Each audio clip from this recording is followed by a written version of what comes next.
Well, here we are for another video, the intro series, and today we are looking at Light Illusionist, yeah? Those cards today.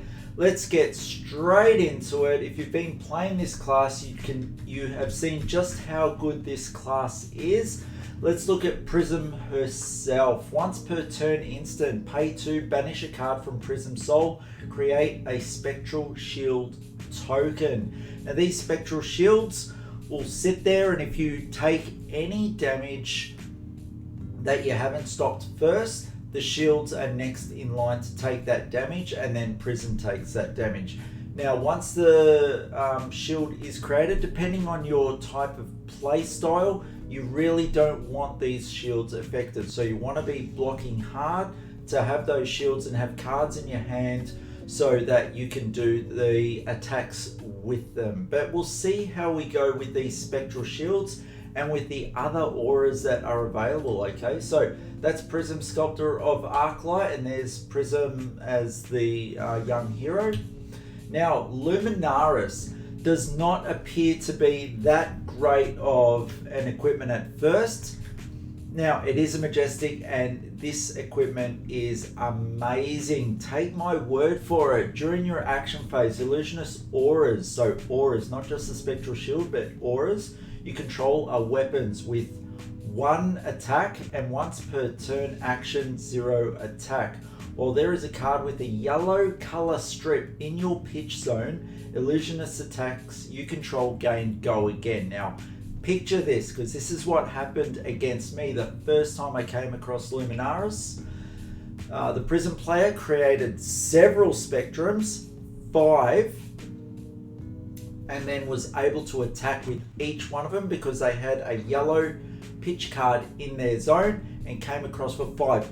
What the hell do you do with that? Yeah, you either, and they're all individual attacks. It's not like you can block several with just 1 card. You have to be blocking each one individually, and if they're coming across for 1, it might not seem a lot, but when you've got 5 of them, even 3, because there's a card that will create 3, but if they get that off twice, or they get a few things happening where they create these shield tokens, this is a very dangerous enabler. This scepter is crazy hard to go against, and you need to, like, what do? Do you just take the damage and hope to do enough damage on your turn in order to break some shields, knowing that they can block with their cards? They only need to keep 1 and find a way to pitch it in order to set this whole chain off again to have those shields attack. And 5 individual attacks are crazy as, like, even 3 individual attacks, they're crazy as. And if they get a glisten card on any of those Spectral Shields to give those extras +1,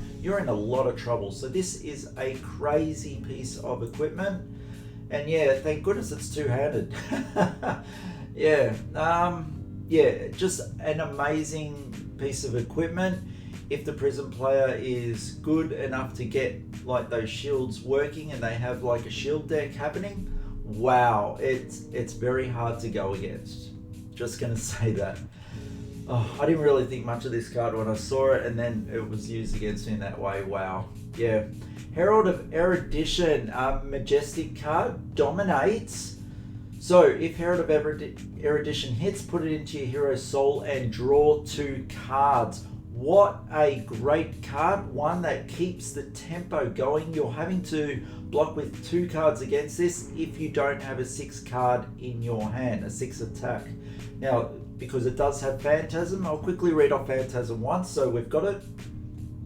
If it's defended by a non-illusionist attack action card with 6 or more, destroy the card and close the combat chain. Okay, so it closes the combat chain. Anything after it from hit effects does not happen. One important note about this, that there are cards showing up that do have a 6 attack that are not illusionist cards, but have no block value. You can't use those cards. Hit with a big tree, I think, is one of them. You can't block with it. So just be aware of that when you are in like a sealed type format and you do see that 6 attack card, look for the defense as well, because they're going to be great to use against illusionists, and that's what you're really looking for when you open up those packs. Those 6s have to be somewhat of a priority, because you know people are going to be taking illusionists. And I'm sorry, but the cards that we're going to see are got magnificent bang for their buck. Yeah, Prism has some of the cheapest and most damaging cards in the set, in the whole game really, and just a consistent amount of them. So you want to be breaking them where possible, and you want to be taking advantage that they've got Phantasm and that you need to destroy them. Otherwise you just might have to take the hit and come back with something stronger and hope that you get the momentum in that respect. But this is a fantastic card. If you allow it to hit, it draws 2 cards, coming across for 5. If it's got any pluses, you're in trouble. At the moment it's taking 2 cards or 1 card and some equipment to block this out. Yeah, you do not want Prism drawing the 2 cards. At the moment doesn't have any form of go again. However, Prism may be able to get go again with this from other means. But that 2-card draw is amazing. And look at the biggest thing on this. It's a 2 cost, so it's a yellow pitch to throw out. This card is also a yellow pitch in itself to fuel the Luminaris. Yeah, very important. Arclight Sentinel, also a yellow pitch. I actually quite like this card. Let's read it. It's a Prism specialization. If Arclight Sentinel is in the arena when an opponent announces an attack, so they must have already announced the attack, you can't just play it as an instant after they've announced the attack. They must choose Arclight Sentinel as the target of the attack. So this does cost you 6 as Prism, and overall it really hampers an opponent who has to set up an attack. And like, imagine Guardian having to waste a big attack on this. Like, anything smart will try and get an attack through. It is a fantastic card. It is costing 6. Is there any way to reduce the cost? I don't know at this stage. Remember, these series are as if we're looking at the card for the first time and getting what we can from them. At the moment, we know it's a 6 cost and it's a yellow pitch value. Yeah, great card for stumping the attacks of the opponent coming up. Genesis, at the start of your turn, you may put a card from your hand into your hero's soul. Boom, yeah? If it's an illusionist card, create a shield spectral token. If it's a light card, draw a card. So either one of those is good. It's a yellow pitch. So once you've put it, it's a 4 cost. So, you know, theoretically you could be putting a yellow in your zone. But more importantly, if you put a card into your soul, it could be yellow, you know, but the important thing is that you're paying 2 with Prism's ability to get that card out of the soul, thereby putting everything up into the yellow. There, you know, Luminaris is now online. Yeah, sorry, I'm just trying to get words out at the moment, but wow, there's just so much happening with Prism, and she's got so many options and ways to play that she can be quite aggressive, or Prism can also be, you know, quite controlling as well. Just so many tools in the arsenal for Prism. Herald of Judgement, another Prism specialization. If it hits, put into your hero soul, and the defending hero can't play cards from their banished zone until the end of the next turn. This is crippling to any of the like chain players out there. So you just don't want this to hit. Once again, it's a yellow card costing 2, thereby maybe Luminaris comes online. It's a 6 attack, so taking 2 cards potentially out of hand with a 3 block. It's a great card. Notice with these other cards, they're not blocking. Right, that one did block, but these last 2 with the auras, they don't block, they don't do anything, so they're normally played as instants. Yeah. So this in itself is a good card sitting at a rare slot. Interesting to note that we're looking at the rares. They don't come in the 3 colors. They have their various heralds. So we're going to see the red one now, and that's Herald of Triumph. Attack action cards have -1 while defending Herald of Triumph. So this is fantastic in the fact that when they're attacking with Phantasm, or they're trying to block because it's a Phantasm, their cards that they throw down as a 6 do not automatically destroy this because they have -1 on the attack. So you're looking at those 7 cards now. If you've got a card with the 7 attack, it becomes that much more valuable when trying to defend against a card like this. If Herald of Triumph hits, put into your hero's soul. So it's just fantastic. And notice that it also costs 2, thereby putting on Luminaris if you throw out a 2 pitch to pay for this. It's coming across for 7 damage. That is crazy good. The yellow rare came across for 6, this is 7. Oh, and look at that. So this is something I actually didn't note, that the Herald of Judgement sits by itself in the rare slot at a yellow. The next rare cards, Herald of Triumphs, come in the 3 different colors, in 6 and 5. Look at that, a blue card attacking for 5. Prism not only loves the yellow pitches, but the blue pitches feel so many other things as well. And a blue card coming across for a 5 attack, defending for 3. An amazing card in itself. Love it. All right, Parable of Humility, another yellow pitch. Attack action cards controlled by an opposing hero of -1 while attacking and defending. How good is this? It is an instant card. So yeah, great. And it's also an aura. And remember, Prism can effectively, with a piece of equipment, set her auras up to attack. Yeah? Nice. Right, Merciful Retribution. Whenever an aura or an attack action card you control is destroyed, deal 1 damage to the target hero. If it's a non-token light card, put it into your hero's soul. Now, whenever an aura or an attack action card you control is destroyed, so whenever they destroy one of your auras, they take 1 arcane damage. Now, there was something else in regards to another card that worked as a good combo with this, which I just found out through dumb luck.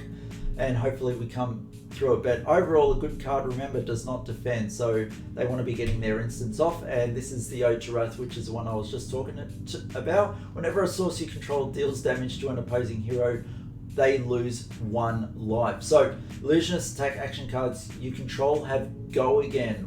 Wow. Like, how good is this card? So I was teaming up Merciful Retribution with Ocharat. And whenever they were taking... they were destroying a shield or an aura.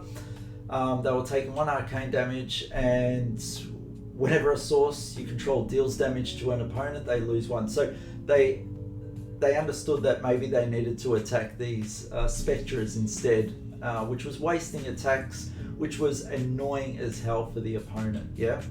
All right. Herald of Protection. I really like this card. If it hits, put it into your hero's soul and create a Spectral Shield token. So it's getting a double whammy on the opponent. Not only is it going into your soul for you to fuel future shields and other actions, it is attacking for 7. It's a 3 defense, and yeah, it's creating that Spectral Shield if it hits. It's a crazy card for a 2 cost. It's amazing. Now, Herald of Protection does come in the 3 colors. And then you've got Herald of Ravages, another common. Now, if it hits, put it into your hero's soul and deal 1 arcane damage to the target hero. Especially in sealed, we've seen that the arcane damage can be a problem in this set to defend against. Yes, you do have stuff against it, but you're normally breaking stuff to defend against the arcane damage. So this can be an annoying card. It can be a winning card at the end. They might be able to defend 7 attack, but that arcane damage, if it hits, wow, you know, it's really something that they have to think about. Once again, another 2 cost, 7 attack, 3 defense, and it does come in the 3 different colors. Right, Herald of Rebirth. If it hits, put into your hero's soul and put up to 1 card with Phantasm from your graveyard on top of your deck. So it is showing the opponent what's coming up next, but you are putting another Phantasm on top of the deck from the graveyard that you may have played before. Might also be another one of these cards, yeah? Very good, look at that. Hitting for 7, this is what I was talking about. Prism getting the best bang for buck in the game. Like a 2 cost for a 7 attack. Yes, it has got Phantasm, but if breaks the Spell Weavers that doesn't have Phantasm cannot gain Phantasm. That's a 7 attack coming through. What are you going to do about it? You either have to take the damage and hope you can come back harder, or you're going to have to defend and have a lower turn next turn.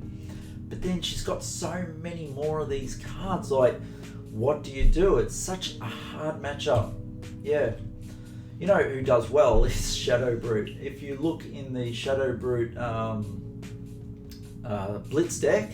Comes with about 25 6+ attacks. Yeah, very good. Almost made to go against this deck. All right, Herald of Tenacity.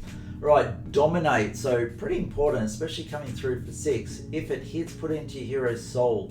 So if they don't have a 6 attack card to block this, and it's near endgame, this could be tragic for the opponent, having to block a dominated card with a 6 attack. This has 3 block, it costs 2 once again, looking at that pitch value of 2 and Luminaris coming online. Yeah, crazy good. I like it, and it's a common, like, just such great value for the cards. Wartune Herald, another 7 attack, this one only costing 1, and if it hits, put it into your hero's soul. Like, there's just this whole damaging aspect that not only are you taking the damage, but here's I'm kicking you while you're down. I'm going to put it into my hero's soul to fuel something else later on. Yeah, crazy good. So 7 attack, 3 defense, only costing 1. This one comes in the 3 colors, and that's the end of our cards for Prism. So Prism is a powerhouse, a welcome introduction into more or less the wizardly class of things, and just doing things a little bit different. Now there is other equipment, obviously generic equipment, and that we'll cover in future videos that help Prism along. But wow, what a great introduction to a set. One of the major heroes that I believe we're going to see coming into constructed formats as well, and no doubt one of the most drafted characters in Sealed at the moment. Yeah. All right. Thank you for your time today. Let us know what your thoughts on the cards were, if I missed out on anything. Yeah, if you like the channel, please subscribe, give us a thumbs up, and yeah, be sure to comment. I am getting back to all comments. Yeah, all right, thanks, and we'll see you on the next video. See you all.